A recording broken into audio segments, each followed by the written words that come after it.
afternoon, ladies and gentlemen, and welcome back for the fifth day and the final day of the TCCAA basketball tournament. We're at VolState Community College in Gallatin, Tennessee. I'm Tim Reese, joined by Jay Harper.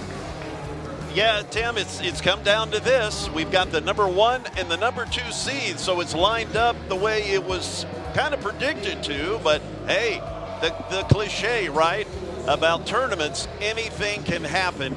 You know that a 2 can definitely beat a number 1, especially when the number 2 seed is a talented, dynamic team like this Columbia State Chargers team, the number 2 seed, led by longtime head coach Winston Neal. The number 1 seed, though, who only have one loss in the conference, and that would be the Walter State Senators, led by their dynamic head coach, Jerry Nichols. The starting lineups being announced here. We'll get to our Toyota of Gallatin starting lineups. First for the Columbia State Chargers, come in with a record of 27-5, 18-2 in the conference. Coached by Winston Neal in his 11th year, assisted by Arthur Latham, the athletic director of Columbia State. Katie Willingham. And the starting 5, number 2, Kenny Ellis, number 3, Tyron Fisher, number 20, Tavion Comage, 23, Nate Melosa, number 24, Jamison Glass, the president of Columbia State, Dr. Janet Smith. For Walter State, 29-1, 19-1 in conference, are ranked 13th in the country. They're on a 13-game winning streak, coached, as Jay said, by Jerry Nichols, the coach of the year, and assisted by Deuce McGee. Starting 5, number 0, Taquez Butler, number 1, Damori Litch, number 2, Trey Rideau, number 10, Jamar Livingston, and number 15, Jaden Nesbitt. Our referee tossing up the basketball will be Kyle Barnes.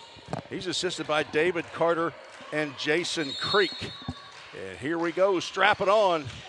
The tap won by Nesbitt, but pulled down by Jamison Glass. Columbia State wearing their, I'm going to call that a Kelly green uniform. And it's the first time we've seen them in their road unis. Walter State in their home whites, as Columbia State, who averages only 82 points a game. And the first shot is good by Tavion Comage. Comage is a sharp shooter, no doubt, especially from the three-point line. He averaged, though, just 9.2 points per game. I say just, only because Coach Neal really spreads out his offense. They'll go 15 deep easily. Litch cross to Rideau, and now back in the left corner. Rideau probes from the right corner. His runner no good. Glass comes down with a rebound. Columbia State, the number 1 rebounding team in the conference, just under 53 a game. Nearly losing it. Regathering. Fisher. Glass now, free throw line area inside to Melosa, working on Nesbitt. The left-handed reverse is good. Nick Melosa, he may be the defensive player of the year, but offensively, he is still a threat. Rideau looking at Coach Nichols for the play. Rideau trying to screen Comage. Butler trying to break free. Rideau now over to Litch. Bumped off the baseline. Rideau with 3 on the shot clock. A fadeaway shot, and he's 0 for 2. Rebound, fought for, and pulled out of there by Melosa. Ellis's pass is picked off. Livingston working baseline, and he's going to be fouled. See if they're going to give him the shot. They're going to say 2 shots. Livingston has almost 2 steals a game for his average throughout the season. These two teams have battled twice in the regular season. Of course, Walter State, their only loss was to Motlow State. So they got an 87-59 victory over Columbia State at Columbia. It was closer at Walters up in Morristown, 61-57, as first 2 points scored by Livingston. He averages 13.3. That's fourth in the league. And tops for Walter State as he is picking up full court, and he's going to be whistled for the personal foul. Tyron Fisher guarding, or being guarded by Livingston. Tell you, it makes a difference when you see a team in one color uniform for a couple of games in a row and then they change colors. Comage, a stop and a wait. That's a header, but apparently he was on the line. Got a little soccer there as Comage. Columbia State picking up full court. Butler gets it to Litch, 0-1 to 2. Tries to slam, he doesn't get it down, but the ball goes in, and now he's going to be called for a delay of game warning. He was trying to get through to get to his defensive position, but swatted at the basketball. 5-4, Columbia State leads. Jay, there's going to be a lot of banging in this game for sure. You've got some very big bodies down there on both sides, especially on the Columbia State side. Nate Melosa, a big man, number 23. He comes in at 6'10", 230. You're questioning the 230, I'm guessing. Not to put words in your mouth. Comage working right side. And Melosa is going to stop and pop from 3. Nate Melosa from Raleigh, North Carolina. Ball saved by Taquez Butler, and a high pass. Livingston called for a free or fair catch. Butler or Litch goes to the rim, and he is met with aggression. It is Melosa who picks up the personal. Melosa already with 8 points. He averages just a little over 8 points per game. So he well above his game average already, and we haven't even gotten through 4 minutes yet. Litch nails the first. Walter State third in the conference in free throw shooting at 69%. 8-6.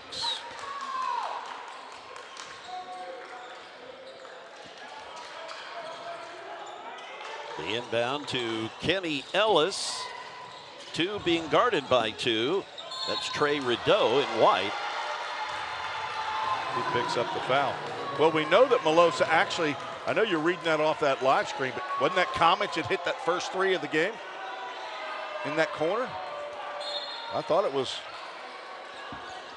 Comage that hit that 3 down here in that. Maybe I'm wrong. Live stats shows Melosa with the 8, as you said, and give Tyron Fisher a bucket. Yeah, sinking another shot. Number 3, Tyron Fisher. He out of Hillsboro High, 6'5" freshman. Full court pressure again. Butler gets it across the timeline. Now in the game is Malachi Brooks and Carter Webb coming in, as Livingston will have a seat. Rideau also checked out. Here comes that next wave of players for Coach Winston Neal, with J.D. Claybrook, Peter Luchak, Arnez Anderson, Murray Norman, and also DeCosta Ricks. Litch, the player of the year, was awarded the other day. Webb, a sharp-shooting three-pointer, gives it back to Litch. His 3 is good as he looks back at the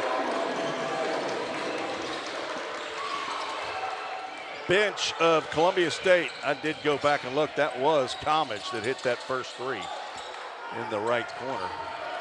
They have to correct that at some point in time. Murray Norman with the basketball right wing. Guarded by Webb. Now Anderson. Cross to the left wing. Down underneath. Litch pushing off. Is that Claybrook down there? And a traveling violation. 10-9, Columbia State leads.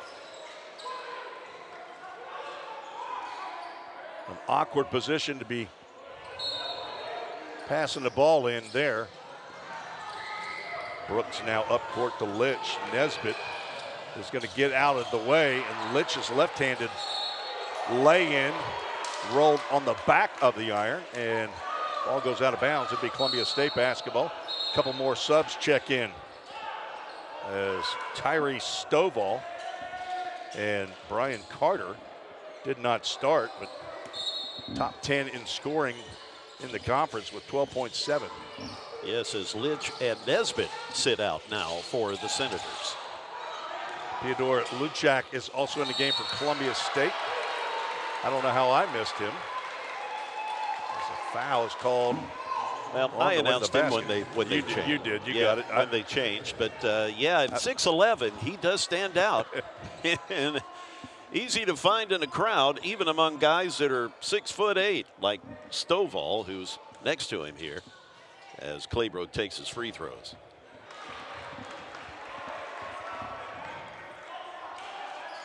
J.D. Claybrook from Antioch, Tennessee. That's a suburb here of Nashville. Hits 1 of 2.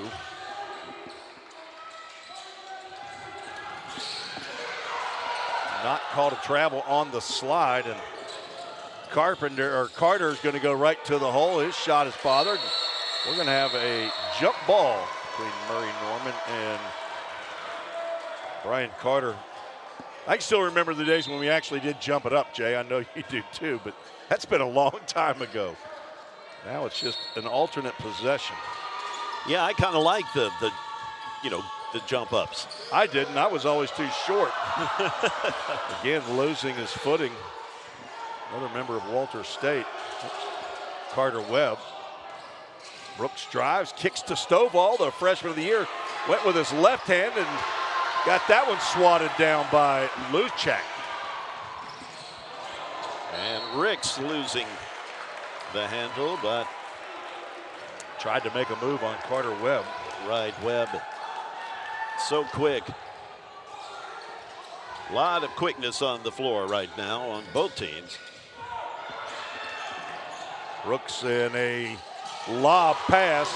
Tyree Stovall, a very emotional player.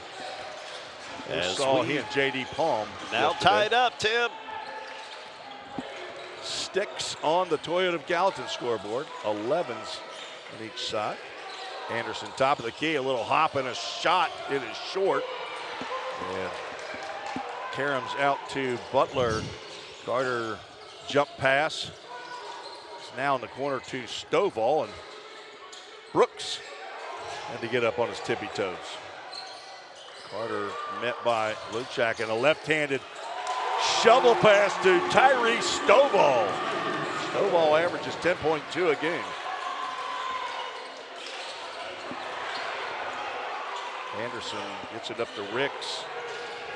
Double teamed, and his pass caught by Norman, and his three-point shot bothered, but a rebound to Columbia State, and Claybrook's going to go back to the free throw line. Carter Webb right in Norman's face as he went up for the three. I was surprised that the shot was as close as it was. I was too. I thought that was going to be back in his grill. And that is already the second foul on Stovall.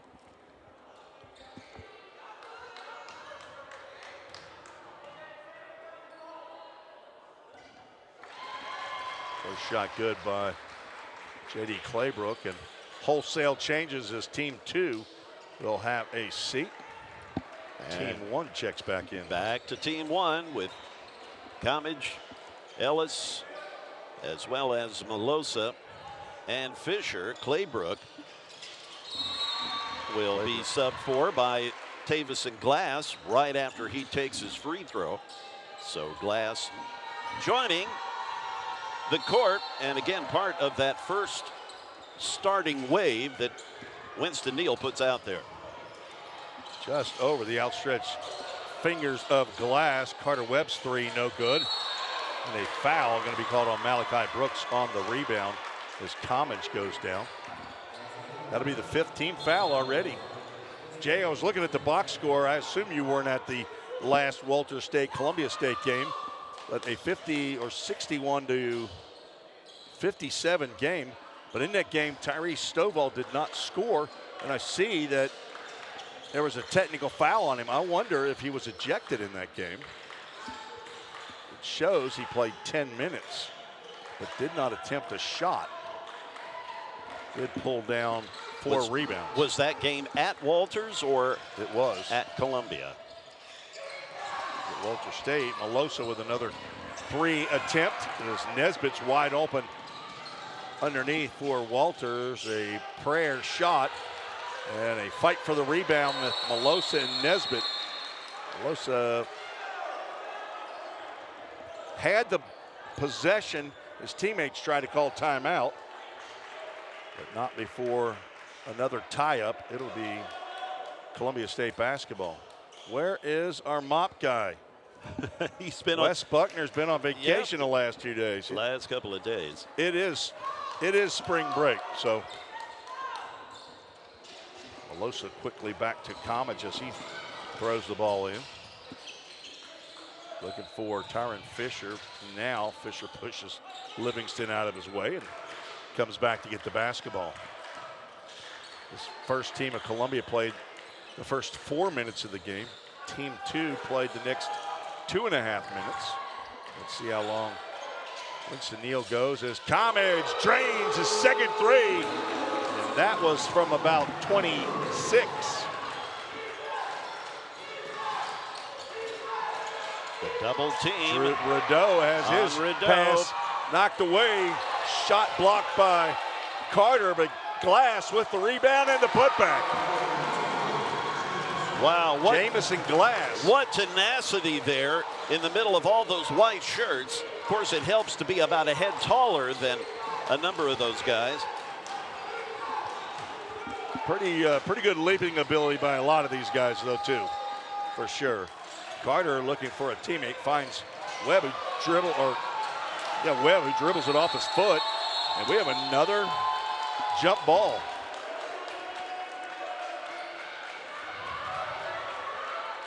David Carter down there trying to quell issues. Jaden Nesbitt pointing toward Walter Stateway, I guess, for possession. We're going to have warnings here. Is that we are on the opposite side of the court. No, they're talking about how many seconds to put on the shot clock. Again, our officials, Kyle Barnes on the far side of the court, David Carter and Jason Creek on this side. Walter State will have possession with 20 on the shot clock. Pass goes into the backcourt. Malachi Brooks, a 3-on-3 there. Livingston tried to go backdoor. Now back to Brian Carter for 3. It's short. Rebound to Fisher. Up court to Melosa, knocked around by Nesbitt. But his runner is good. Almost an impossible angle for Melosa, but not impossible for him as he puts his team, the Chargers, up by 7 with 11:04 to go in this first half.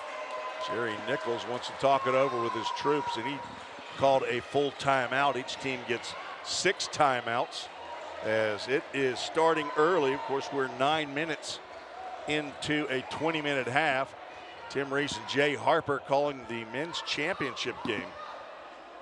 As last year, Columbia State was in the championship game.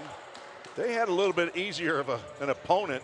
Mississippi State had played 3 games at that point. Right, and then coming in as the number 7 seed in their first year of existence with the basketball program, just stunned everyone. Well, everyone except head coach Darian Jones of the Mississippi State Panthers. But again, as a first-year program and just coming in with an unknown scenario, you've got guys coming into a tournament that have never been in the TCCAA tournament before. Even as sophomores, again, it was the first year of the program. It was quite an impressive run for Pellissippi State, and they certainly had nothing to hang their head over when things were said and done after getting eliminated by this Columbia State team. Well, it was absolutely an exciting tournament to watch Pellissippi.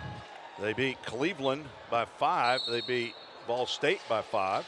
Walters, this team, they beat them by 3. And then lost by 22 in the championship game. Malachi Brooks gets to the right block. Now Taquez Butler up high, off the glass, and he gets it to go. What an athletic, impressive move. Butler from Memphis Whitehaven High School. A first team all conference selection. Averages 12 points a game as Melosa's going to go out with 2 fouls. Malik Curry will check in.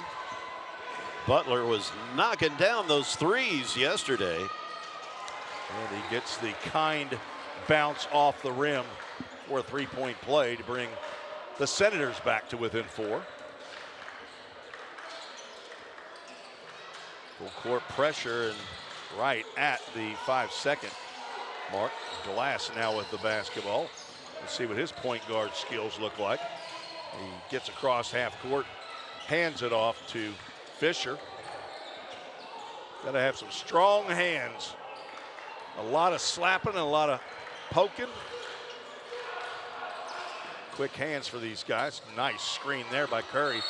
And that's Comage on the deck. The pink shoes.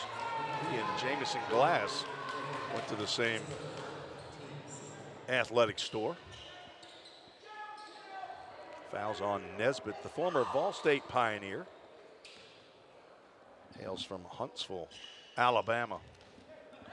Comage, a Murfreesboro, Tennessee product, went to the Webb School, misses the first. He a 69% shooter from there. It's not Columbia State's strong suit. They are second to last in the conference, just under 62%. And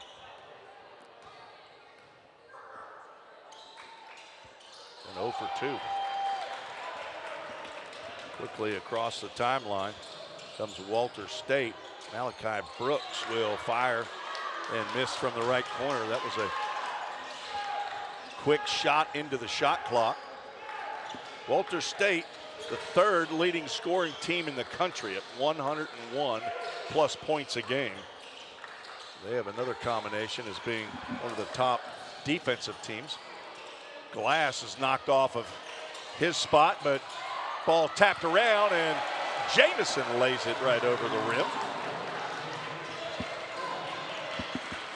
6-point lead for the Chargers. Looking to shock Walter State. Stopped and popped was Taquez Butler. I believe he hit his first 3 yesterday. And he drains the 3. Comage has hit a couple already. Way off on that shot. Easy catch for a rebound by Butler, and he's going to feel the heat there. He thinks he got fouled.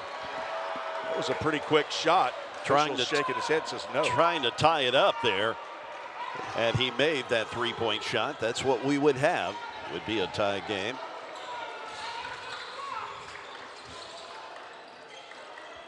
This Walter State team can just get on you in bunches, score on you in bunches. Before you know it, you can be down by a considerable margin. Got to keep putting your foot on the gas here. Malik Curry from deep is strong. Butler with the rebound as Comage knocks down Malachi Brooks, who says, no, I don't want your help. I'll take the help of Damori Litch. And we have a fresh 5 out for Columbia State. Back to what Tim and I have been referring to as Team 2 for Coach Neal, with Luchak, Anderson, Ricks, Claybrook, and Norman. Underneath the pass, tapped, but controlled by Litch. A deep defensive squad as Claybrook spinning to the left off the glass, no good. Tap is no good. Livingston has it knocked out of his hands, and Norman gains possession. Up court to 6'11", Luchak, a pump fake, a miss, and no basket. The foul called on the rebound. So says Jason Creek. That will bring Luchak to the line. Apparently fouled on the first shot attempt. Jerry Nichols getting right into the ear of Jason Creek as Luchak's shot no good. He was only 11 of 24 from the line during the regular season, thus just under 46% from the free throw line, and he connects there.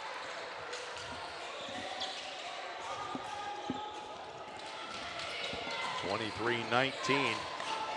Trapping defense, but now Walters with numbers. Luchak with the stuff of Litch, and the ball goes out of bounds. Livingston and Litch having a animated conversation. Actually, that's Brian Carter and Litch having that disagreement, right. which is rare to see among these Walter State players. They are such a chemistry group of guys, but hey, the heat of battle. Butler to Brooks, who steps to the left and fires a three and hits. Malachi.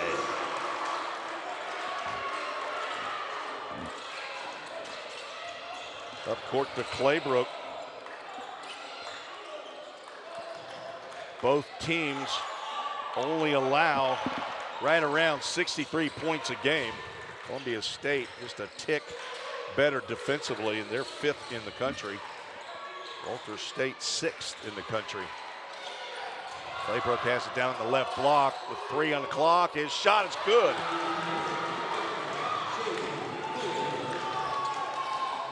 Balanced scoring. Go ahead, Jake. 5 points now for Claybrook. Litch gives it back to Carter. Now right wing, Brooks, his 3 is long. Claybrook brings down the rebound. Claybrook only averages 5.6 points a game, but you're not going to see big numbers in scoring because they play so many players. They essentially start 15 players. Right, good pass to Arnez Anderson, who found himself all alone. Yeah, beautifully done, as Anderson listed at 6'1". He too out of Hillsborough High. Livingston gives it up. Malachi Brooks going to keep firing. Livingston with the rebound and the putback to keep his team close, just down by 3.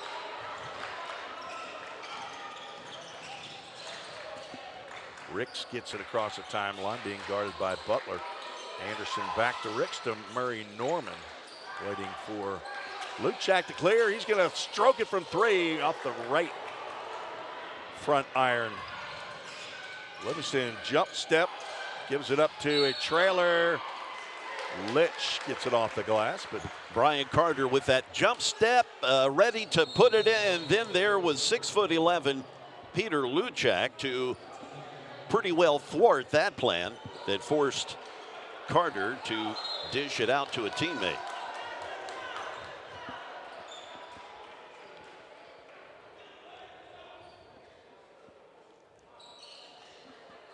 notice Winston Neal not wearing I the was going to sweater point that vest. out. Yeah, he must have heard us yesterday.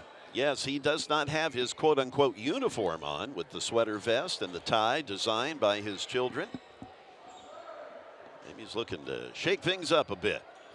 He and assistant coach Arthur Latham having a chat, as Coach Neal also talking with Jamison Glass. It looks like that starting five, if you will. The first team number one, the first wave that Neil sends out there.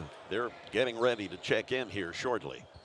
As Coach Neil now helping with the janitorial duties. Where's Wes Buckner when you need him?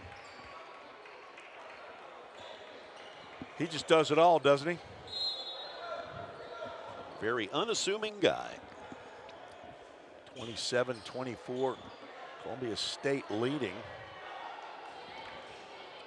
Here is the player of the year, Damori Litch, the sophomore from the upstate of South Carolina, Dillon, South Carolina, sinking his first free throw. Litch at almost 70% free throw shooter on the year. One more, and he'll have his team just down by one.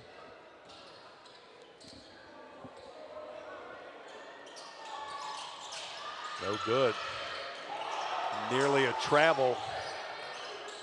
Able to hand it off miraculously to Kenny Ellis. Yeah. Claybrook playing in here with the top team yesterday. He drew the ire of Winston Neal on a number of occasions.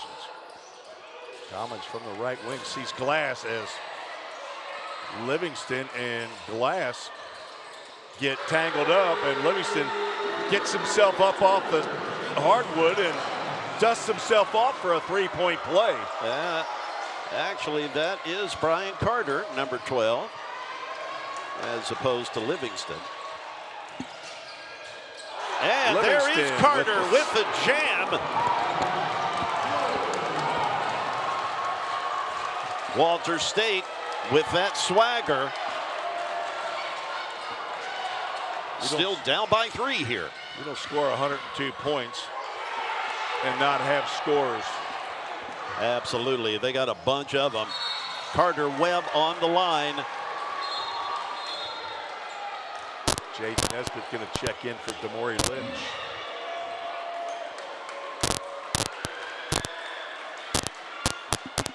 Winston Neal getting a half a timeout over there, giving some instruction. Taquez Butler on Kenny Ellis. Ellis, a little shove to clear some space to dribble. It's right into the chest. Again, as ref's going to have to do something here. This is going to start getting out of control. As Taquez Butler just took a two-handed shove. Right down the middle is Glass. Jamison Glass.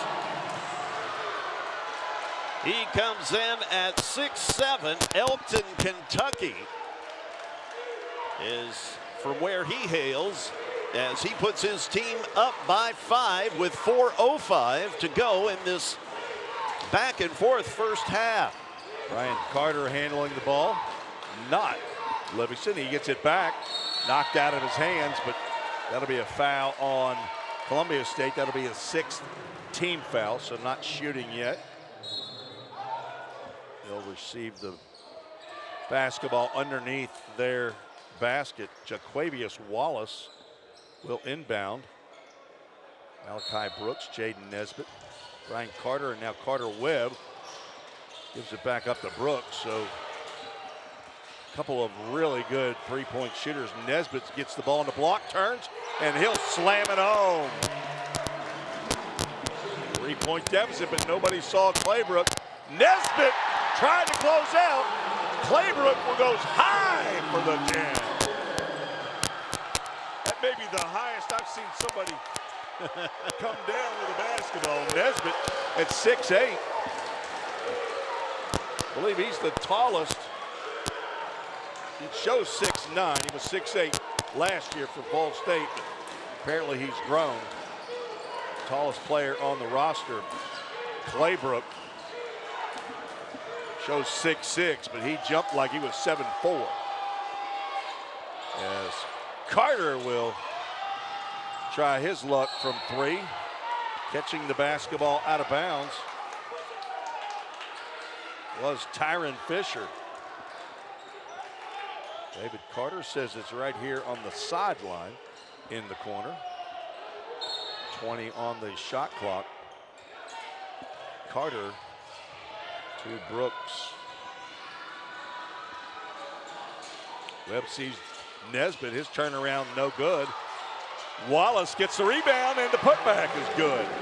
Active hands for Jaquavius Wallace from Decatur, Georgia. Again, more bumping and now double team. Up court to Jamison. Glass up and in. 36-31. 2:20 to go. Columbia State trying to take a lead into halftime. All tapped away and Ellis retrieves. Walter State will retreat into the front court. Comage working hard, went completely around the defense. Jamison Glass is hit from out there. Couple pump fakes. Got Nesbitt up. Nesbitt gets the block, and Carter with the basketball. Getting instructions from Coach Nichols, Coach of the Year in TCCAA this year. Nesbitt double team. That double team goes away. Carter finds himself in the lane, trying to find Brooks in a corner. Does. 5 on the shot clock. Brooks fakes left and right, and we got a shot clock reset to 28 for some reason. Jason Creech calls timeout. Not sure if we've got a glitch on our clock or not, but it's showing at 28. Game clock shows at 1:20.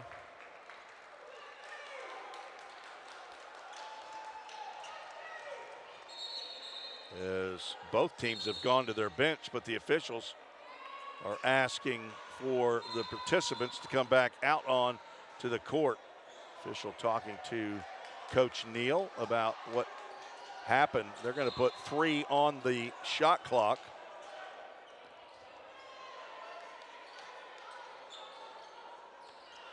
Jaquavius Wallace will trigger the inbound. 5-point lead for Columbia State, trying to get a stop here.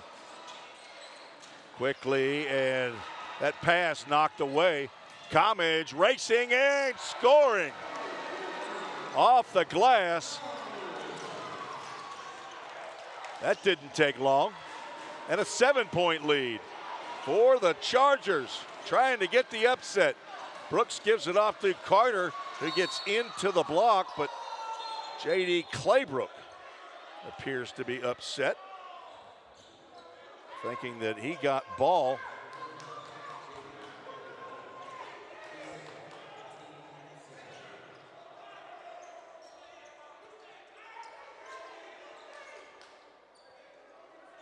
Carter at the free throw line for the Senators. Second leading scorer for Walter State. Misses the front end of the 1-on-1. Rebound to Columbia State. Trying to get out of there is Tyron Fisher, and he just throws it up the glass. Now Claybrook has it. He's going to have the ball stripped. Carter Webb, just to make sure he's inbounds, collects. Nesbitt wide open underneath. Off the glass, no good. Tapped around. Green jersey. Kenny Ellis now with the basketball, calls timeout.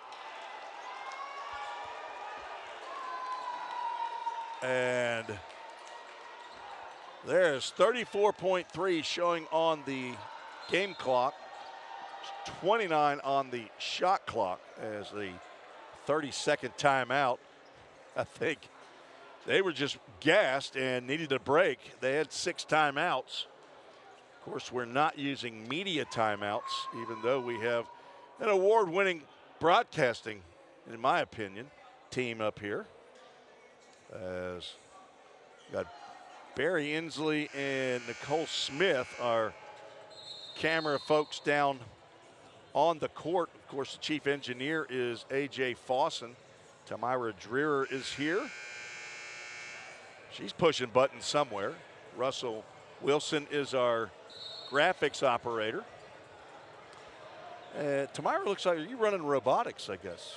There you go. William Sexton is handling audio. Yana Bohr is on camera 5, and her friend, name unknown, is handling camera 4. That's the main camera. Appreciate the crew that we have here. Most of them have been here all 5 days. Kenny Ellis practicing his short dribbles, now gives it up to Tavion Comage. Looking for a pick from Melosa, goes the other way. Now Melosa's gonna fire from 3, it's short, and a rebound by Comage, he taps it back. Fisher could not get control. What an acrobatic play by Comage as Melosa, who has 2 fouls, is gonna be replaced by Josiah Marsh. Jaquavius Wallace, Jaden Nesbitt come out of the game. Malachi Brooks now to Butler, to Carter. At the buzzer, shot is no good. Columbia State with a fantastic first half. They take a 38-31 lead into the locker room. And Jay Harper will effort to talk with Coach Winston Neal before he gets in. But first, one of the officials wants to have a chat with Coach Neal. Jay's with Coach Neal now. Coach, you are up by 7 points, but you need to look no further than yesterday when the Lady Chargers were down by 19, came back to win that thing. So you know you still got your work cut out for you. No, we still got 20 minutes, maybe more. That's a top 5 team right there. They're fantastic. They're talented. We got to play to our best. All right, Coach. We appreciate it. Good luck to you now as we send it back upstairs.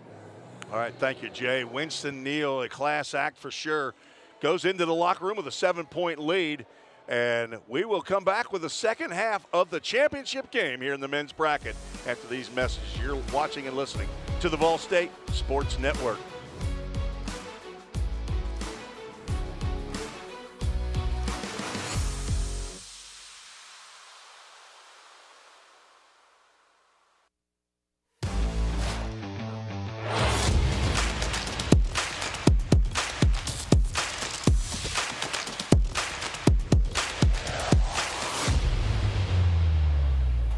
You are locked on to 5. Y'all, we got a great show for you today. We'll get to talk with Georgia Bryant, a student in the music program right here at VolState. But before that, let's go on over to the Student Says segment and see what's going on there. Are you ready? Let's go.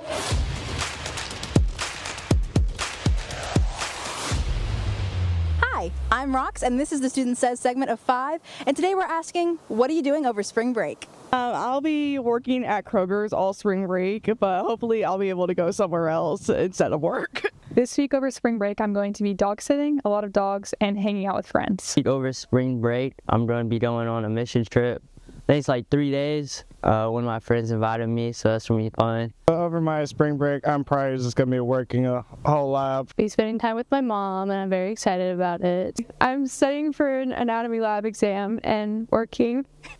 I'm going to Cancun with my family. For spring break, I'm actually going to England. And I wasn't really in charge of planning everything. It was my family and my parents and my sibling. Because it's their graduation trip. Gonna hang out with friends and also study for my exams that I'm gonna have.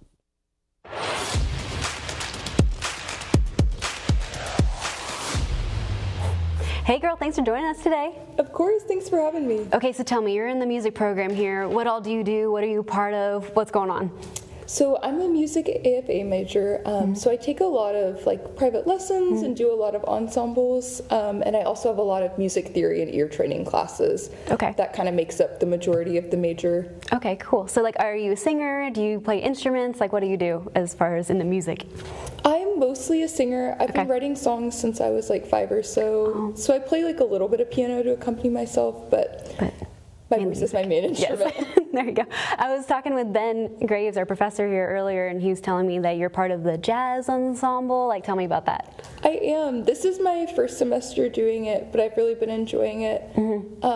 It's cool. It's a lot of like improvisation, which is a good challenge for me. Oh, fun. Yeah, and we get new pieces all the time, and we have to learn them really quick. I bet. It's like super fast. Yeah. So do you sing in that too? I do, yeah. Awesome. So like how big is the ensemble? Like how many people are a part of it? This semester we have a pretty big one. I think it's 13 or 14 students. Oh, wow. But sometimes it's only like 8 or so. Okay, that's pretty cool. Like like what instruments are a part of it? Like what makes up the whole group, I guess? Well, it depends on the semester. Yeah. But we've got a couple vocalists. We've got a drummer.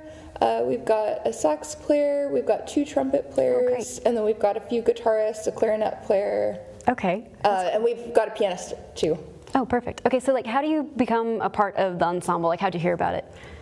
I know about it because of the department I'm in, but I think non-music majors can be in it too. Okay. And you don't have to audition for it. You can just sign up. Oh, perfect. So if any other students wanted to join, they could? It's called the Commercial Music Ensemble. Okay. Good to know. Okay, one last question. This is my surprise question for you. This is so random. If you could be a dipping sauce, what dipping sauce would you be? Ooh, I'm actually not a big sauce person. Not a big sauce person? No. Maybe a seasoning? Ooh, tahini. Tahini. Perfect. Well, thank you so much, Georgia. That's all we got for you. Thanks for having me.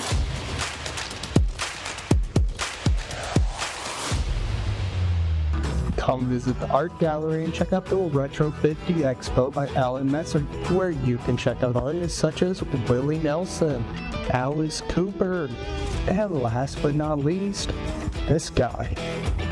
Hey nursing students, did you know they sell scrubs in the back corner of the bookstore? They come in 2 colors, black and navy blue, and in sizes from extra small to 3X. Need a snack? Come by the bookstore and grab a bite to eat.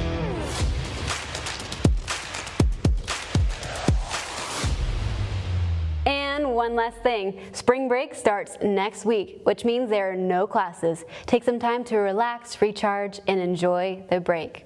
We'll see everyone back on campus soon. Well, that's all we got for you for 5 segments in 5 minutes. Please don't forget to like and subscribe to this YouTube channel. I'm Jessica Meyer, and y'all have a great spring break.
Experiences.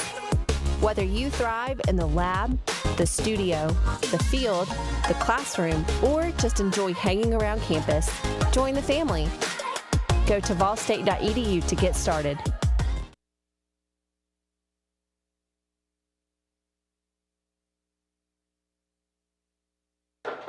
I'm his son. There. Oh yeah. Yeah, let's make a record. This one. Y'all ready? The Possum Hunters they were the first band to play the Grand Ole Opry 100 years ago this year. Not only is it the museum's 50th anniversary, but it's the 100th anniversary of the Opry, and the Possum Hunters were the very first band to play the Opry. Not only that, they opened the Opry every single Saturday night from 1925 to around 1938, 1940. They were absolute superstars.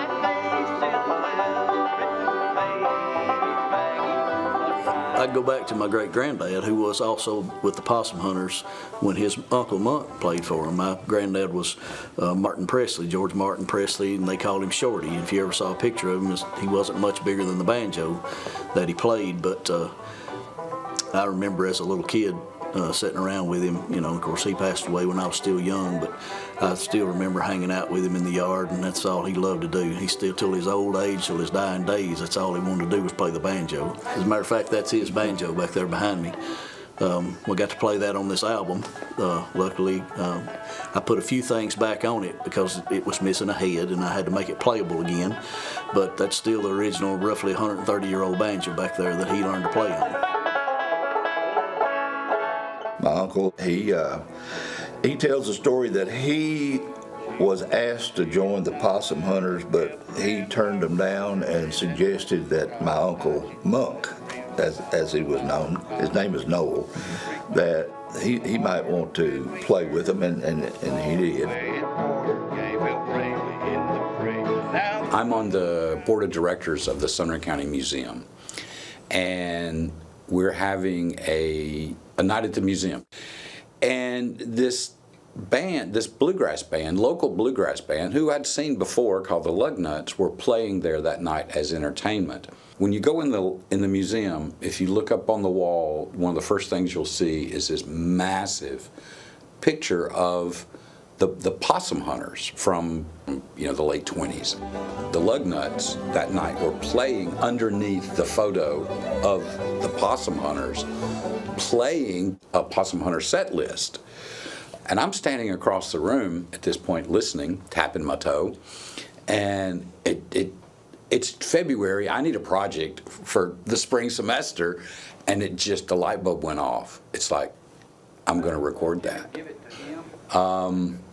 I knew it was daunting because I wanted to do a whole album. I jumped right in. I went to the museum and gave them my idea. I said, I can record it in the studio. If everybody's on board, we'll make this record. Museum loved the idea.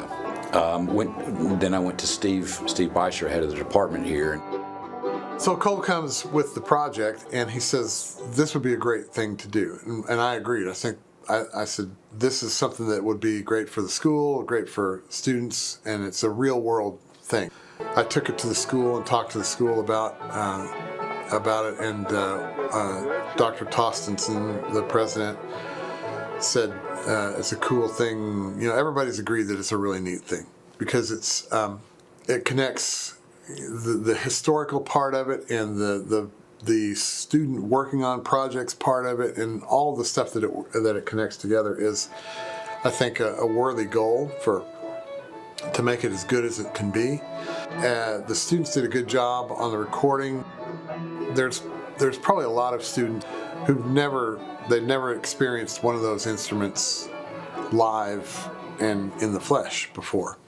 So those instruments were great to have them say, well, here it is. This is what it does. This is what it does. Here's where the sound comes. Here's how it's played. And they can take those techniques sometimes away or put them into a project that they're working on, or say, hey, what if I put a mandolin on my rap track? What's that going to be like? Hey, why not do it? You know, see what happens. I've spent a lot of my career with two phrases, what if and why not. It's like, what if we put a mic up here? Why not? Well, do it. See what it sounds like.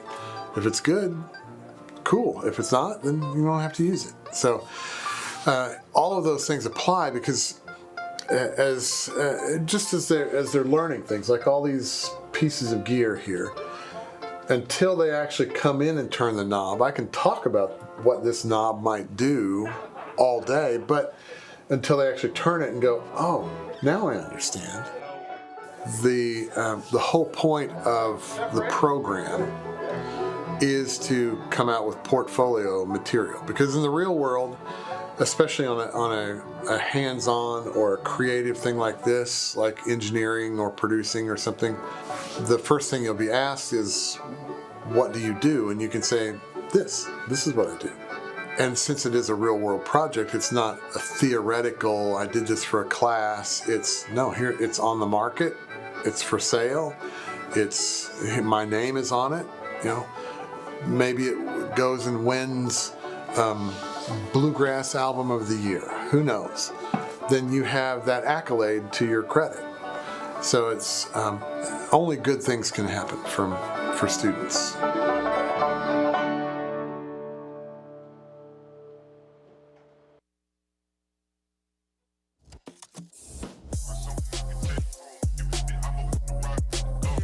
Getting ready for the second half of the men's final here at the TCCAA Conference Tournament at VolState in Gallatin, Tennessee.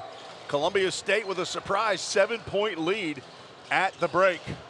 Yeah, but again, Coach Neal knows, hey, man, this is anybody's game. You're going up one of the top-rated teams in the nation, not just the #1 team in the TCCAA. So, yeah, they're going to have to put their foot on the gas and floor it if they have any chance of coming away victorious when this one's all said and done.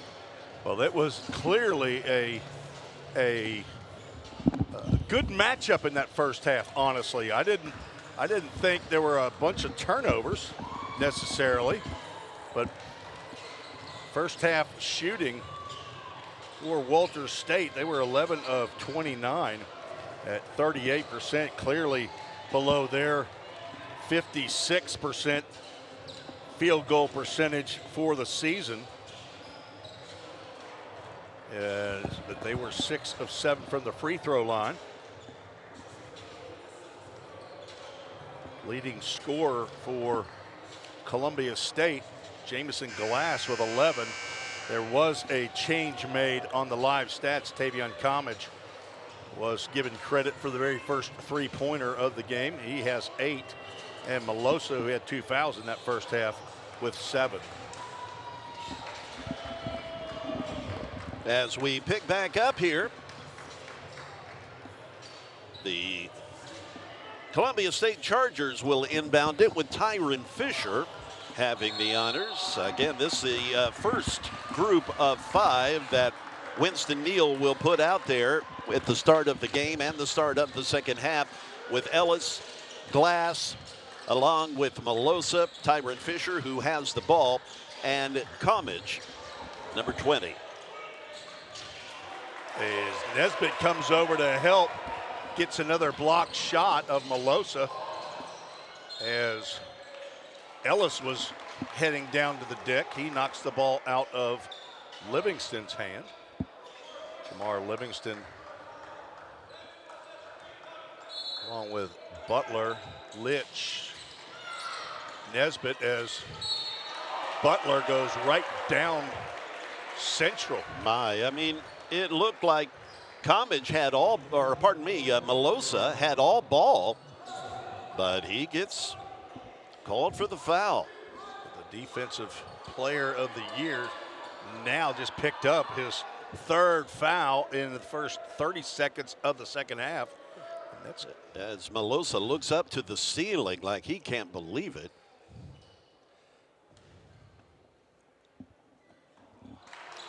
Butler misses the front end.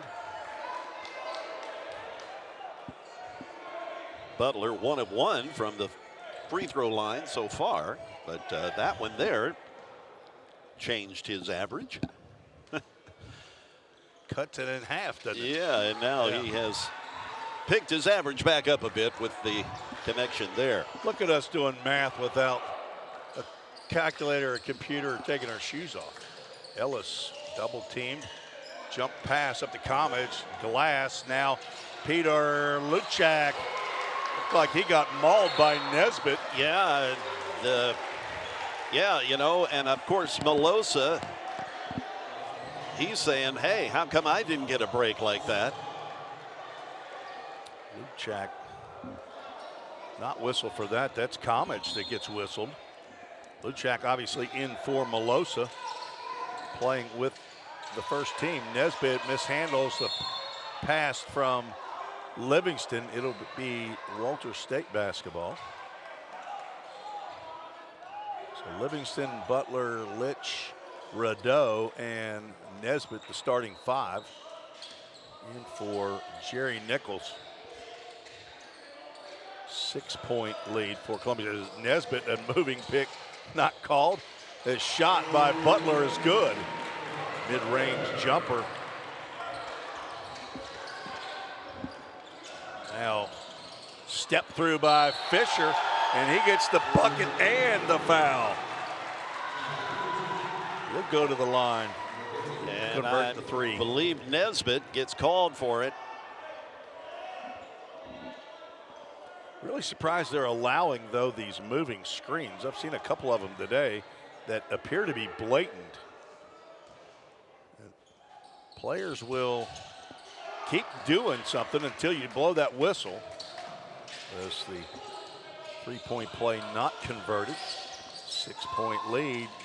Butler to Nesbitt, out to now Litch for 3. High off the iron, no good. Fisher comes down with the rebound. From Nashville Hillsborough High School, 6'5" freshman. Comage slowing things down. Luchak will come out, set a screen, no body contact there. Comage fakes left, and his shot is an air ball over the top of the rim. Litch finally gets a hold of it. Nonchalantly shovels it to Butler. Butler's pass to Radeau, knocked out of bounds by Kenny Ellis. Ellis from Old Hickory, Tennessee, went to Green Hill High School, relatively new high school in Wilson County, just east of Nashville. Underneath, Radeau tried to get in behind the big guys, and instead, in the corner, he's going to fire from 3. It's good, right in front of his bench. A 7-point lead now at 3 points. After they have shaved off 4. We've gone through a minute and a half in this quarter. Radeau now with 5 as the pass fell out of Glass's hands, but he was pushed by Damori Litch.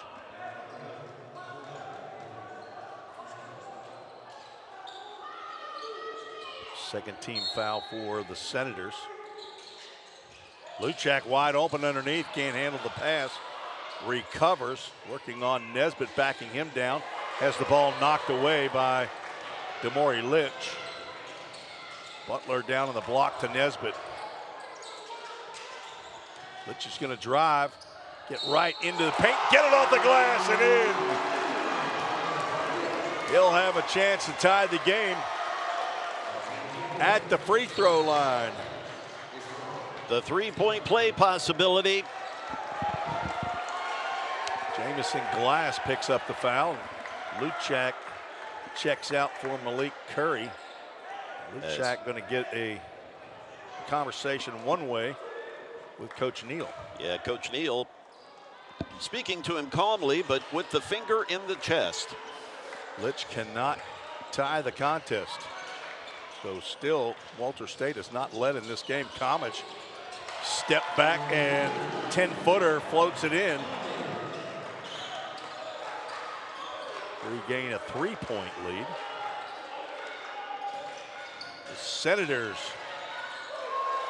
lose another one. That's a turnover by Butler, and I believe Livingston gets called for the foul on Comage. Third team foul, second on Livingston. Jamar from Johnson City, Tennessee, Daniel Boone High School, 6'4" sophomore.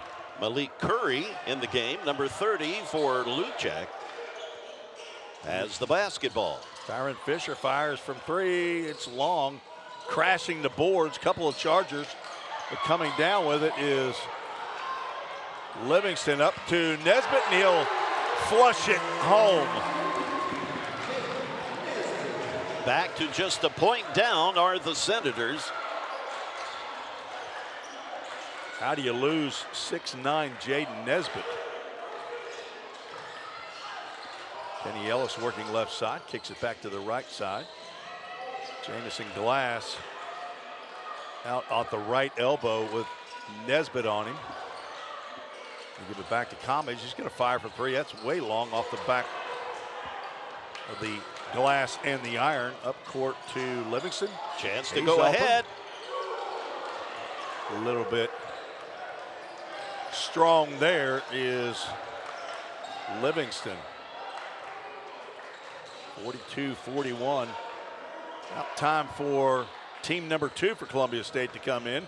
If you keep with the same 4-minute it's usually switch. Right, Tim. It's usually 4 to 5.5 minutes or so in that range when Winston Neal will roll that next group of 5 out there. Claybrook coming in now as Malik Curry now sitting. Tyrese Stovall also in the game. He's got 2 fouls. Comage works right side. Glass from 16. It's good. The left-handed shooting Jamison Glass, the leading scorer for this Columbia State team. He averaged 11.3 for the season. You would expect that Coach Neal would ride with the number 1 squad longer in a championship game. That's exactly what's happened here as Butler has his shot rejected.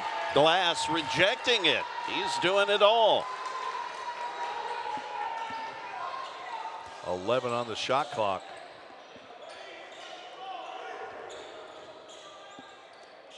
Tyrese Stovall, the freshman of the year. And the player of the year, Damori Litch, out there. Livingston gets it underneath to that freshman. His shot no good, put back no good, and the ball loose. Comage comes out of there with the basketball. Livingston is a first team all-conference selection. Brian Carter, second team. Glass a little strong on his 10-footer. Walter State coming quickly in the front court. A reverse layup, no good. Tap, no good by Stovall. He's going over a couple of Chargers. Can't tap it home. 3-point lead for Columbia State. Carter Webb taking off the warm-up for Coach Jerry Nichols. He's about ready to come in. J.D. Claybrook finds himself in the lane with nowhere to go with the basketball, so he shoots but comes up short. Butler to Livingston, a turnaround shot off the glass, and it's stuffing it home. Tyrese Stovall.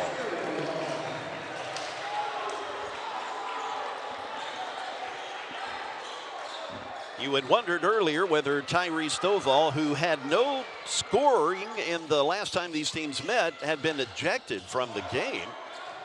Perhaps our pal Chuck Sebastian, the play-by-play man for Walter State, could let us know. He could text me, unless he's still ticked at me, and let me know. Would be happy to hear from Chuck as that one goes in. Claybrook fighting for a field goal to put Columbia State up by 3.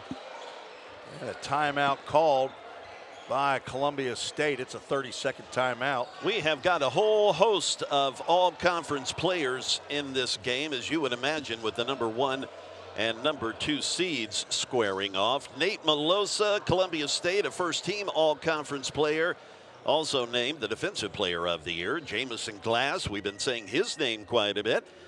The Chargers freshman, he is a first-team all-conference. And Walter State, Damori Litch, the Player of the Year, along with being an all-conference selection on the first team. Jamar Livingston, Taquez Butler, they two all-conference players on the first team. And then you've got Brian Carter, the second team all-conference player for this Walter State team. So a whole host of very talented and award winners. And we will have an MVP of the tournament announced at the conclusion of this game for the men's side, and subsequently the same will be done when the women wrap up later today. Arnez Anderson nearly got the closeout as right down over the top of Luzak goes Damori Litch. The player of the year making his statement. He's been a little quiet in this game, but making some noise there to put his team down by just one.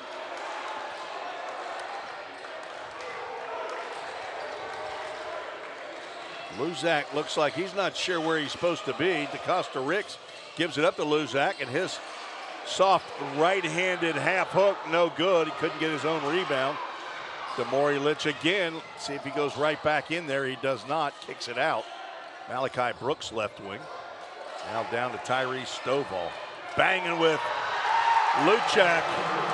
And off the glass, and there's the first lead of the game. And just maneuvers. State. Stovall just maneuvers right around Luchak like he wasn't even there. Luchak was looking for him to the left. Stovall just had a turn to the right. Arnez Anderson for three, in and out. Luchak and Litch going for the rebound. Litch now crossing the timeline. He'll set a screen. Deep three for Butler. It's no good. Arnez Anderson comes down. Nashville Hillsborough High School. He and Tyron Fisher, teammates over there in Green Hills. Push off by Ricks as he tries, and he stepped out of bounds. Tyrese Stovall,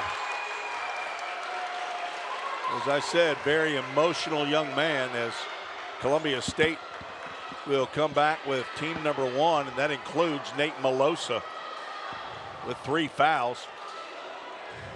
Kenny Ellis, Tavion Comage, Jamison Glass, and Tyron Fisher. Coach Neal needing a more physical player to deal with Stovall. Thus, Malosa, the defensive player of the year, back on the floor for Coach Neal. Stutter step crossing the timeline is Brooks from Union City, Tennessee. And a foul is called as Stovall was turning around over his right shoulder. 14th foul by Columbia. Sometimes that's a jump ball call. It seems to be, well, I guess that is rather subjective, but. Right to Malosa. Stovall can't get it to stay down. Malosa didn't move much when Stovall went into him. It was Stovall that went backwards. Fisher sees Glass. Homage to Malosa, and Tyron Fisher for three. Good! That and the puts stare down. The Chargers back on top by a pair with 10:36 remaining to determine the champion. Glass just a hair late, as Carter will allow Fisher to help him up. The last time Malachi Brooks was going to be helped up by a Columbia State player, and he pushed his hands away and said, I'll only take help from my own team. It might be a macho thing there. Not an indictment against the young man. He's focused for sure. And a nice stutter step gets him into the lane, but his short pass not handled by Stovall. Columbia State with a chance to extend their 2-point lead. Fisher picks up his dribble, gets it back with a little help from Jamison, and now Malosa. Nate Malosa goes right at the freshman. That's freshman on. Well, actually, Malosa is a freshman, 6'10" from Raleigh, North Carolina, as Stovall picks up his 3rd foul. Checks out of the game. As now Brian Carter is checked in. We got trouble. Carter's in there with Livingston. I've been struggling with those two all game. Not sure why. A mental block as Litch nearly has his pocket picked by Fisher. 51-47, the Chargers lead. Not sure that this late in the game this year, other than the Motlow State loss, possibly, that Walters has trailed. Brooks kicks out to Carter. He gets into the lane, and the easy three is good for Malachi Brooks. And a 30-second timeout called as Columbia State's going to walk right through Walters State huddle as they were coming out. So the officials want to make sure there's no issues there. Columbia State still leads 51-50. Let's talk about how these teams got here, Jay. We want to pull the bracket up. Sure, Russell, for the men's side. Yeah, we have the number 1 and number 2 seeds here, Walters State and Columbia State. Walters and Columbia, of course, they had the byes. They didn't play till Saturday, and Walters defeating Volunteer State. Then they took on the winner of the Chat State-Motlow State game, and that was Chat State. So Walters State defeating Chat State 95-64 back on Monday. That would be yesterday, and they have gotten here via that route. Columbia State, they had the bye, and then they played Dyersburg State, defeating them rather handily. Then they took on the winner of the Roane State Southwest Tennessee game. That was quite the thriller. The Salukis coming out ahead of Roane State there. Columbia State defeating them yesterday, 77-54. So that has led us to where we are at the moment, with Columbia State up by 1 measly point with 9:34 to go to determine the champ. If the men played quarters, we'd be in the fourth. Less than 9.5 minutes to go. Columbia State trying to pull the upset here. Comage gets down on the left block. Melosa from 16, it's short. Carter Webb, who's in the game now for Walters State, has his pass stolen. Fisher off the glass, no good. Jamison Glass off the glass, no good. Fisher finds it in his hands, and he goes up, and it's short. Finally, all of that. Livingston comes out of there with it. Columbia State going to have, they'll be kicking themselves over that one. Especially Three-point now, shot, Malachi Brooks. Malachi burying another three-pointer. Back on top are the Senators, as Tim says, up by a pair. Malachi Brooks looked calm as he could be, allowing a defender to fly by, then calmly sunk the three, as he's going to be whistled now for the closeout on Kenny Ellis.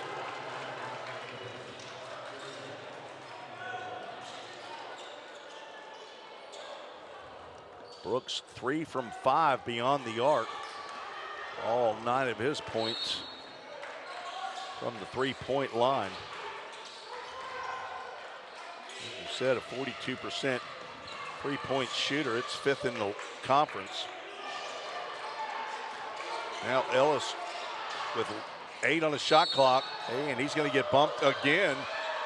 Brooks picks up the 16th foul, and that's his 3rd foul. Yeah, wow. So he and Stovall with 3 apiece. Nobody else in foul trouble for the Senators. Nate Melosa, the only player with 3 fouls for Columbia State, as they have a fresh 20. J.D. Claybrook with the left hand, no good. Carter comes out of there with the rebound. Walters State now with a 2-point lead. Let's see if they play any differently. I don't think so. Carter probing, gets inside, but his shot is strong. Melosa with the rebound.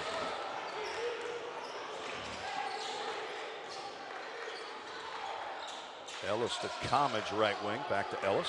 Swing it the other side of the court. Claybrook again on team 2. Apparently an offensive threat. Melosa's going to try to set a pick. No, he's going to get the basketball. Kenny Ellis for a 3-point shot. Fisher tried to get the rebound and slam it home. And honestly, it was a good thing that he had grabbed, I think he grabbed the backboard to keep himself somewhat upright. A new face in the game for Coach Neal, and it's Torian Reeves, number 6. He's a freshman from right there in Columbia. It's his first action of the game.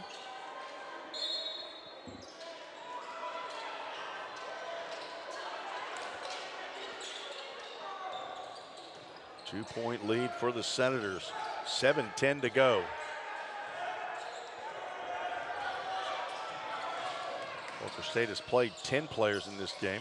Litch asking for some help. Gets it from Malachi Brooks, who gets down there and sees big Nate Malosa. Says, I'm going to retreat. Butler for 3. Off the iron, off the glass, and in. Gets the favorable bounce. The breaks going Walter State's way at the moment. Their biggest lead of the day at 5 points. Well, that's exactly what we saw yesterday against Chattanooga State. Every loose rebound went right into their hands.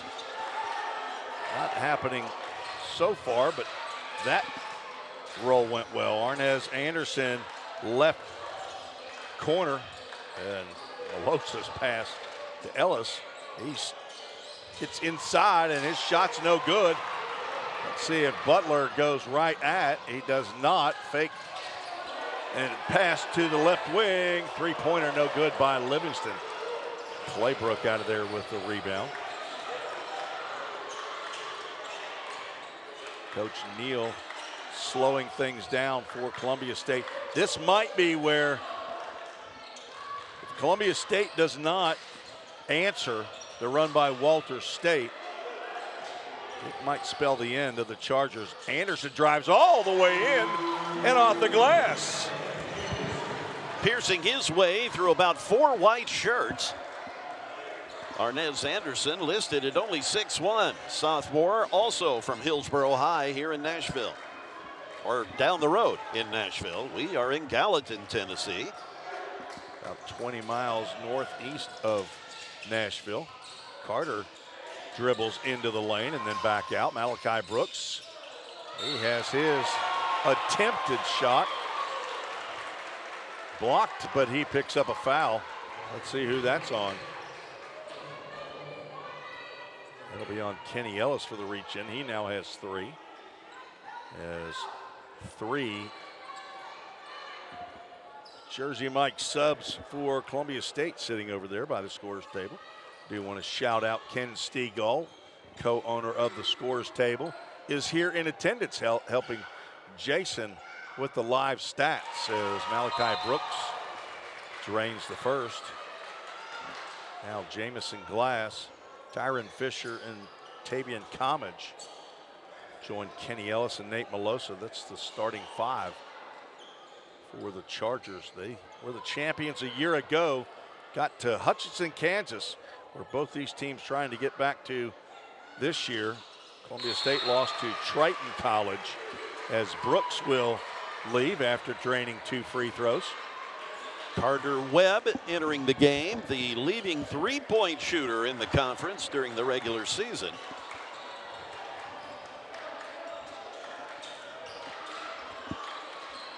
Walter State with a 58-53 lead. They were down by 7 at half. Under 5 minutes to determine the champ. Malosa has Litch on him, but Litch tried to prevent the shot even from going up. Malosa gets it off the glass and in. He has a chance for the old-fashioned 3-point play. That'll be a second foul on Tamori Litch.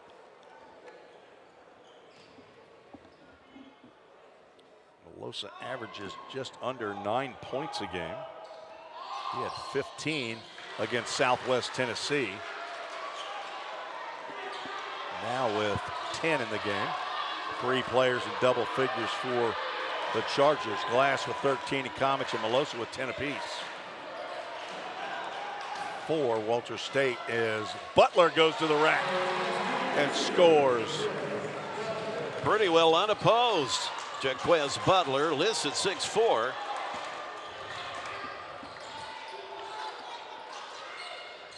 You wonder why this passing going back and forth, trying to get Walter State out of position as Fisher tried to go on the other side of the rim. Could not. Ellis apparently fouls Livingston. Tried to get the ball. Instead got the body. That's his fourth. It's picked up too quickly here.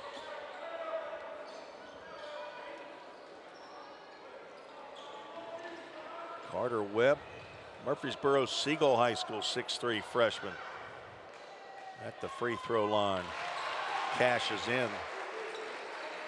Had only 41 free throws coming into the game all year, and he'd only missed 4. A 90% free throw shooter, but not enough to qualify as the conference leader. And he goes 2 for 2.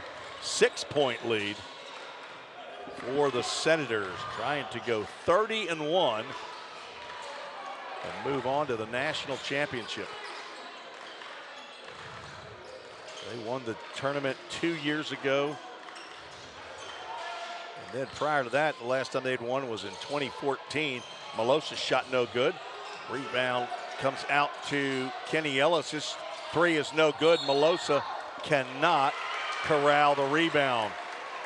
Walter State will take possession. Walter State has 7 championships in the last 25 years. Southwest Tennessee has matched that. So Walter State trying to get their 8th. I think the overall lead, that's just in the last 25 years. Columbia State has 4, winning in 2025, 2020, 2015, and 2012. Watlow State with 3, Rome State 2, Chattanooga State 1, and Cleveland State 1. As Carter gets right down to the block, a shot fake, and he loses control. Ellis met by Butler, and Melosa goes to the other side. This time it goes in for Melosa. Last time it did not go in for Fisher, and the lead is down to 4. Each team with 4 timeouts. Coach Nichols telling Carter Webb to calm himself in the wait. But no calm in Butler. He gives it up to Carter. Gets it back. Can't get off a clear shot. 5 on the shot clock. Carter working to the right. He gets a shot off, but it's blocked. Tyron Fisher now a 4-on-3 in the corner. Comage. Good! And that pulls the Chargers down by just 1. They had a 7-point lead at the half, and now find themselves within striking distance with only 2 minutes and 30 seconds left in this championship game. Toyota of Gallatin scoreboard says 62-61. Live stats currently not in agreement with that. I assume that they will get that ironed out. The experience of Ken Stegall and his helper Jason, who's been here 4 of the 5 days for the scorers table. They've been providing live stats all year long. We do want to say hello as you see Dr. Wendy Tossenson right there on the right. That is her husband Kyle, who's shown up. He was at work earlier and I was going to give him a shout out. I'll go ahead and do it now. He's wearing the VolState baseball hat. I believe that sitting next to Dr. T, let me get her name for sure. Bobby Hudson had texted that while Dr. Tossenson was out of town when the awards were being presented for the women, I believe, or maybe that was the men. That's the Vice President of Academic Affairs, I believe, Dr. Ramona Yarbrough, who's sitting next to Dr. Tossenson. Is 2.5 minutes to go in the game. And Walter State with the basketball and the lead by 1. Every possession crucial now. Litch gets it to Livingston. He goes right into the chest of Melosa and gets it off the glass. There was no backing down by Jamar Livingston. 6'4" sophomore guard. Livingston averaging 13.3 points a game. That's tops on Walter State. First team all-conference selection is Jamar Livingston. And timeout called by Jerry Nichols. Each team now with 3 timeouts left. Again, we want to thank the crew that's been bringing you the sights and sounds, all directed by Chief Engineer A.J. Fawson. Done an absolutely fantastic job of assembling the equipment, assembling the students, volunteers, and I've been proud to work with them through this tournament. Kason Hollinsworth is, during this 5 days, is a de facto portion of the broadcast. He's been the public address announcer for 4 out of the 5 days. He and Ethan Vance, Nathan Maxwell, did much of the broadcasting during the VolState season, basketball season.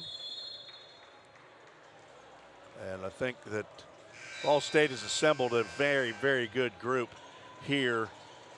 And again, big shout out to A.J. Fawson and the marketing department where he works under for getting him what he needs.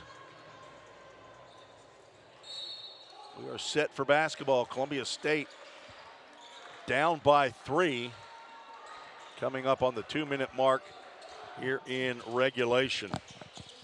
Tyron Fisher looking for glass, but Tyree Stovall knew right where Jamison was going to be, and he stood right in front of him. Now he's behind him, Glass working on the freshman of the year, and a pass to Melosa, who was down underneath. He puts it up and in. 1-point game again, under 2 minutes to go. Livingston left wing. See if they're going to give it to Livingston and let him go right to Melosa. To Stovall, can't handle it. Taquez Butler over to Litch, and he's going to go down and do what Livingston tried to do. Now over to Webb, who was bumped. 4 on the shot clock. Shot from the left wing, no good by Butler. Columbia State with a chance to go up with a made field goal. 3 timeouts left. See if Coach Neal elects to take one. Right now, doesn't look like it. Melosa finally gives it up to Comage. 10 on the shot clock. Melosa's open for 3, but he decides not to take it. In the corner, driving, and steal by Stovall in the hands of Litch. Goes right at Melosa, no foul called. I think Melosa may have lost. He's got a problem. The shot is good. Melosa may have lost a contact or something, the way that he's coming out of there.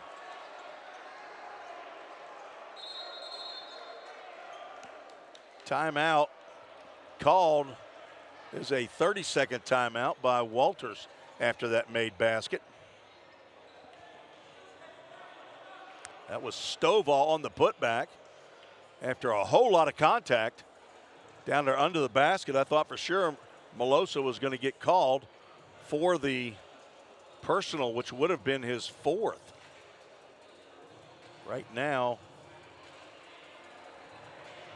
we do have live stats in agreement with the Toyota of Gallatin scoreboard. Of course, Toyota Gallatin located right across the street.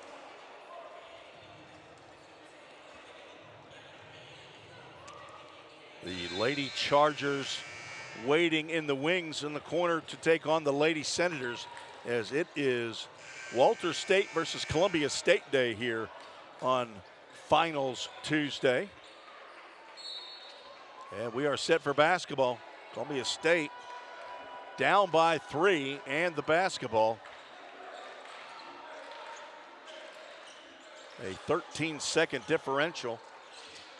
Each team with 7 fouls So a foul for either team will send the aggrieved team to the line. Comage probing, gets there off the glass and in. Timeout call by Winston Neal. They did not elect to go for the three-point shot and the tie. They went with the two-point shot. Now they're going to have to figure out who to foul. Is Coach Neal looking to see who it is that's going to be coming into the game. He was checking the scores table as he did send Josiah Marsh over. I would expect him to be the designated fouler. They want Melosa to be out of the game when that happens. Reset here, Walter State, the possession arrow facing their way, and they have a 1-point lead. They are the number 3 free throw shooting team. It would be a 1-and-1 situation on a foul. See who Coach Nichols sends out there. See if I can figure out who their top free throw shooters. Jamar Livingston at 82+%. Brian Carter at 73. Carter Webb, as I mentioned before, 90%. Those are your top 3 free throw shooters. Taquez Butler out there, he's 69%.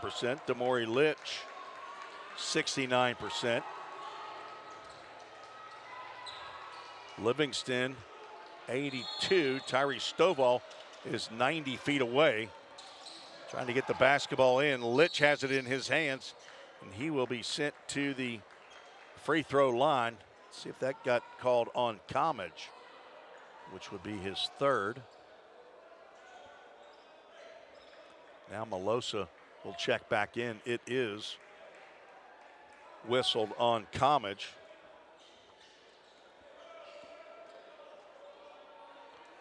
Litch has been to the free throw line 4 times, has canned 3 in this game. His first is good. And that was a 1 and the bonus, as that was the 8th team foul. Coach Neal will call another timeout. See if it's a 30 or a full. It's going to be a full, so we will take a timeout with them before the conclusion of this men's final. 67-65, you're watching and listening to the VolState Sports Network.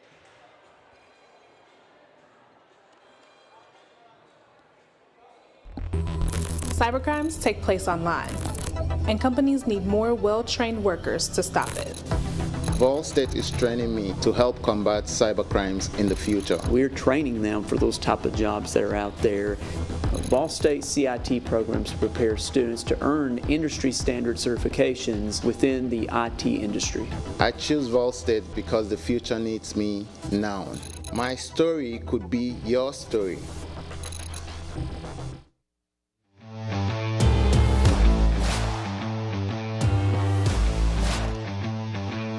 Back to the TCCAA Region 7 Conference Men's Basketball Tournament. Walter State 67, Columbia State 65. Columbia State had a 7-point lead at halftime and did not give up the lead until halfway through the second half.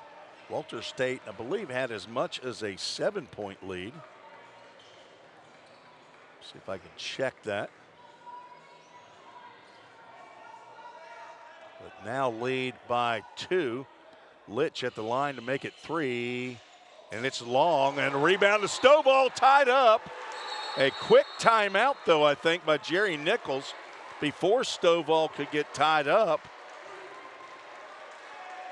No. It is a foul call. I thought it was a quick timeout. Tyron Fisher apparently called for the infraction, and now Tyree Stovall with some pressure free throws here for the freshman of the year. He shot the most free throws of anybody, and he clanks that one. Rebound to Kenny Ellis. 2-point deficit. 13 seconds to go. No timeout being called yet. Melosa over to Comage. He's going to drive. He's going to get to the other side, and he stepped on the out-of-bounds line. Comage, with probably a little bit of help, steps out of bounds. 6.6 seconds. Josiah Marsh quickly into the game, and Butler is going to be fouled by Fisher. A huge play there. Defensive pressure. That is Jamar Livingston who provided that pressure against Comage. Comage thought he had a pretty wide lane, and the other side of the basket was wide open. He could have come right across and kissed it off the glass on a reverse layup, but stepped out of bounds. So Taquez Butler at the free throw line and in and out. So the best he can do is give Walter State a 3-point lead, but a full timeout called again, as we will keep it right here. See if we can give you some updated information. Melosa leads Columbia State in scoring with 16, followed by Comage and 15, Glass with 13. Taquez Butler, who is at the line with 14 points, 2 for 4 from the free throw line so far. Walter State 12 of 18 as a team.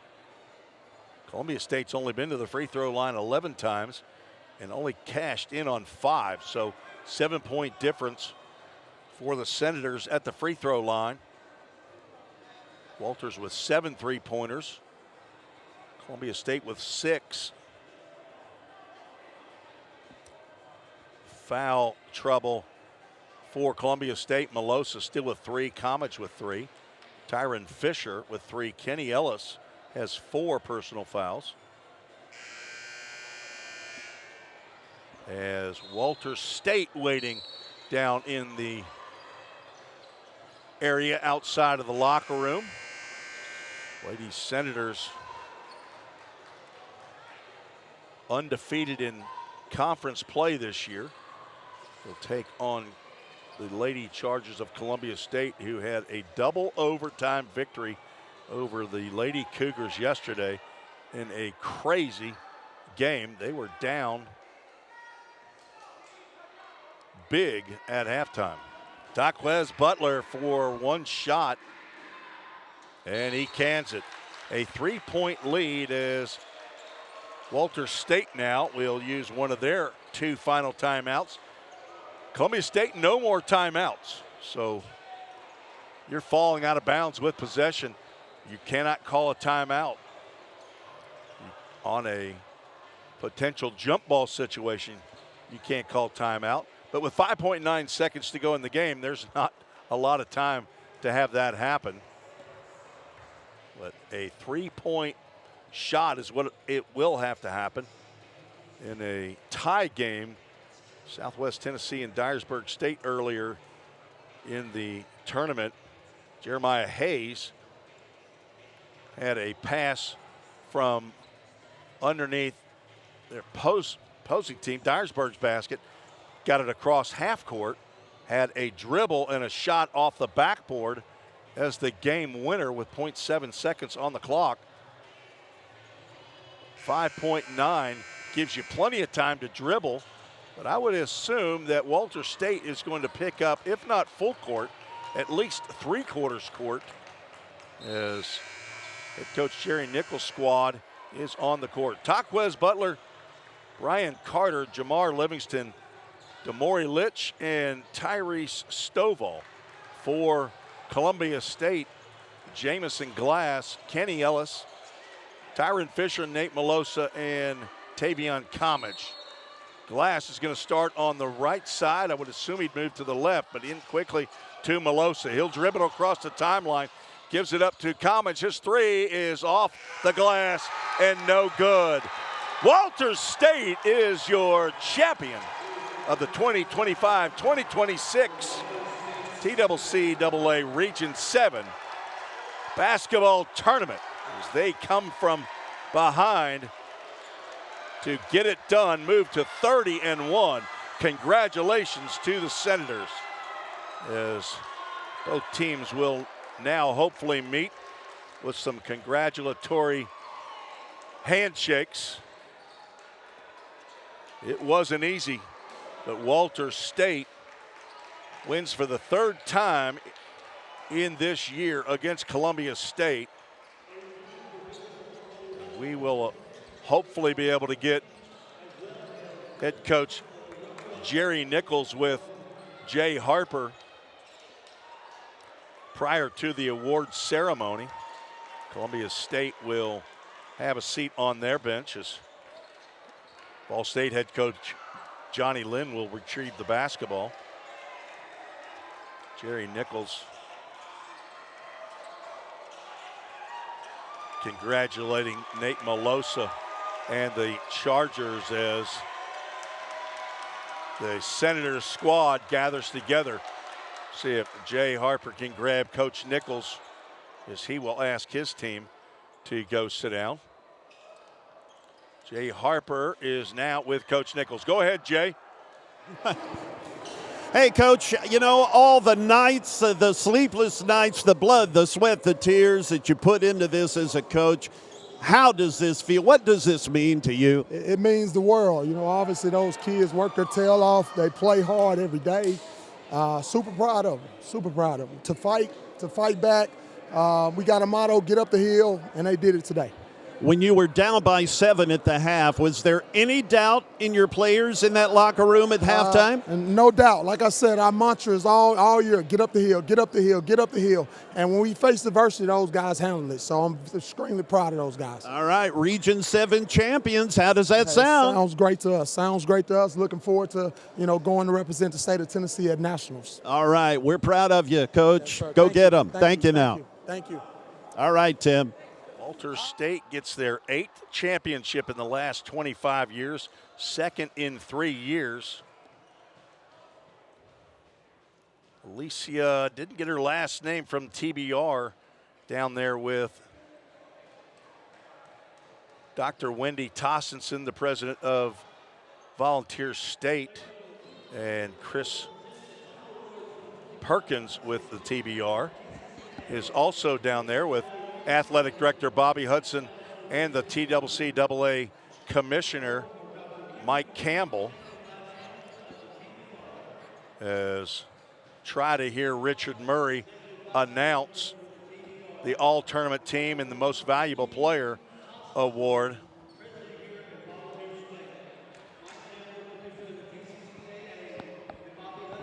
Richard Murray from Cleveland State, he is part of the TCCAA leadership.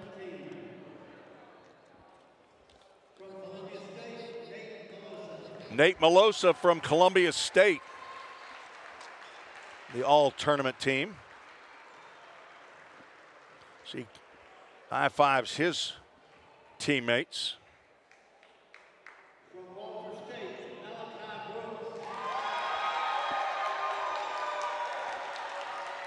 From Walter State, Malachi Brooks.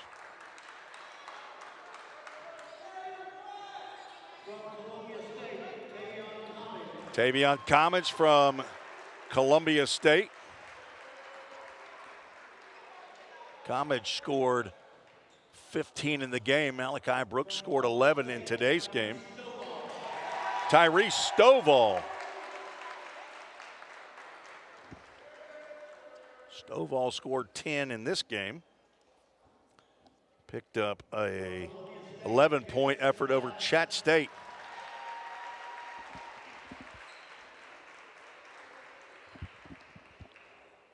So Jamison Glass announced from Columbia State. Glass picked up 13 in the loss today. Taquez Butler is your most valuable player from Walter State.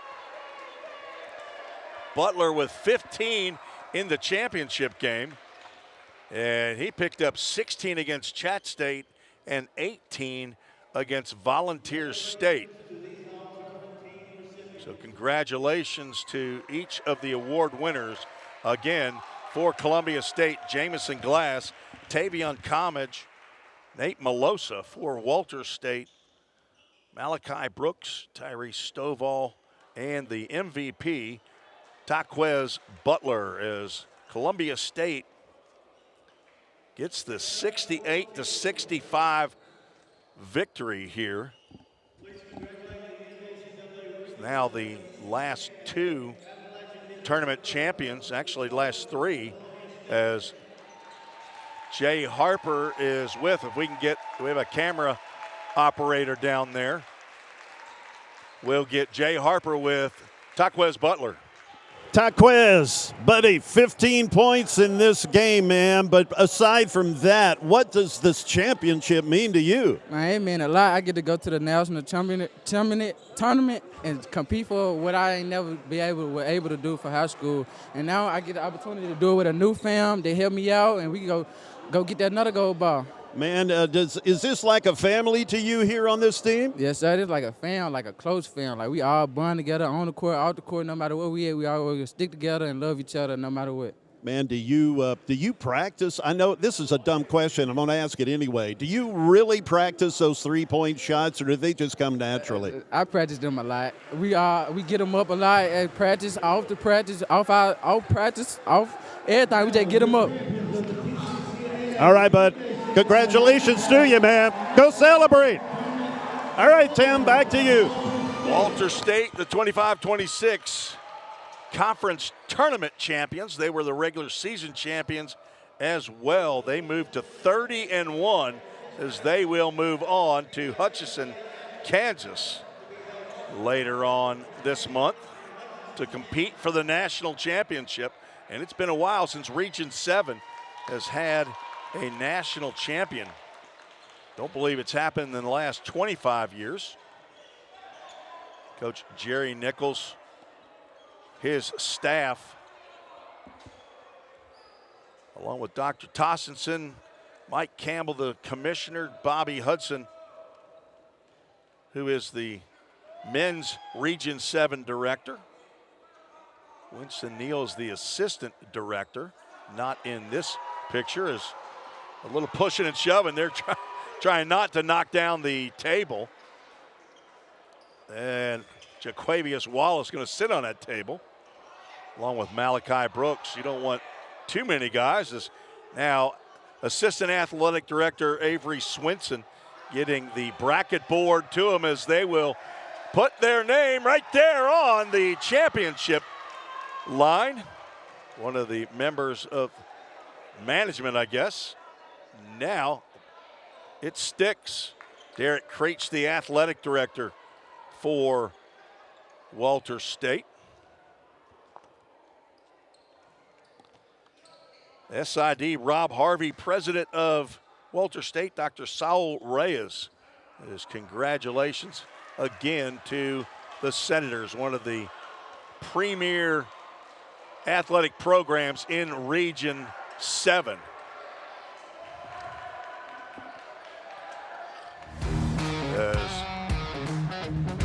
That was for game number 1 here in the finals Tuesday. But then the Senators get it done. Walter State ladies will try to make it a double dip here in the women's bracket. They will take on the Lady Chargers of Columbia State. We'll be back in about 15-20 minutes for that second game. You've been watching and listening to the VolState Sports Network. Good night, everybody.